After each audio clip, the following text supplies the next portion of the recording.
Marami mag-asawa ang kailangan kahit temporarily magkahiwalay sa paghahanap buhay. Pero huwag naman pag-uwi mo, nakakabaong ka na. Huwag naman pag-uwi mo, ang tanda-tanda mo na parang na lang kayong magkapatid. Sayang. Binibigyan ka ng Diyos ng kapartner sa buhay at hindi naman lahat ay may ganong klaseng blessing. Dapat don't default on that privilege. Dapat huwag masyadong mahaba ang oras na magkahiwalay sa pagtatrabaho kasi ang pera, hindi mauubos ang pangangailangan dyan. Una, maghihiwalay kayo para lang makabayad sa mga utang. Mamaya, para naman makabili ng kaprasong lote. Siyempre, pagkatapos kailangan lagyan ng bahay.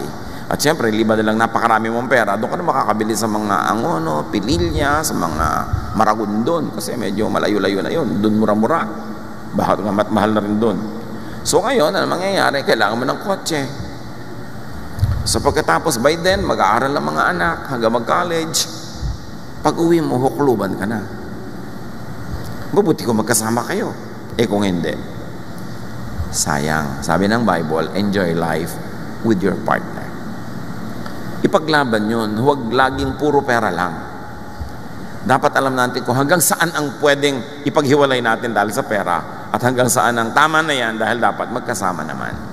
At yan ay sa lahat ng uri na magkasama, magkakapatid, magkakaibigan. There's a price to pay for being together. But be willing to pay that price instead of pay the price for other things. Ang tunay na nagpapasaya sa tao are activities at mga kasamang mahal mo sa buhay, hindi things that you can buy.